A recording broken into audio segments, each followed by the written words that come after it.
It's day 3. Today we are going to talk about sugar cravings.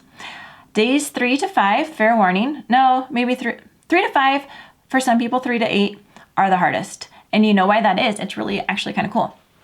So we have our microbiome. We actually have more bacteria cells in our body than we have human cells. And we should have a symbiotic relationship with them, which means they help us digest our food. They help us produce like feel-good chemicals. They help line our digestive system. And in turn, we feed them the good nutrient-dense foods that they need to survive. But what happens too often with antibiotics, with eating lots of sugar, with eating lots of carbs, is that we have an overabundance of the stuff in our body that eats carbs and sugar. And this is why they are having a fit today. That is why you might have carb cravings. If you have carb cravings, it's because those bugs in your gut are screaming for sugar as a last-ditch effort. If you can just hold on these next couple days, you're gonna find that your sugar cravings go away super fast, and that's really exciting.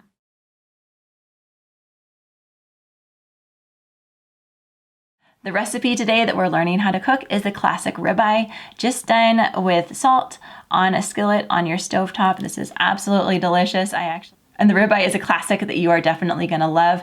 The key to cooking ribeye is to pat it dry, to get your skillet really hot so that you can sear the meat well, and then to continue cooking until it's a little bit less done than you want it, because as it rests, it will continue to cook. The first thing we're gonna do is pat it dry with a paper towel. Having a very dry pan, a hot pan that's been preheated well, and then we're just using stainless steel. I'm on a glass top stove right now, so if I wasn't, then using cast iron, it even gives you a more even heat and is perfect for cooking your ribeye. We're gonna go ahead and preheat our pan to medium-high heat. And we're gonna go ahead and give that 5 minutes for a stainless steel pan or 10 minutes for a cast iron pan. We want that to be really well preheated. And as we do that, we're gonna sprinkle our ribeye with sea salt. So this is just a dry pan and our salted ribeye going in. We're gonna cook for 4 minutes on this medium-high heat, and then we're gonna flip it and cook for an additional 10 or so minutes until the outside starts to become firm. After you flip, you're gonna cook on medium-low heat until the edges start to firm up. The middle of the steak is still gonna feel a little bit more soft, but the edges are gonna start to feel firm. This is gonna be less time for grass-fed and more time for grain-fed.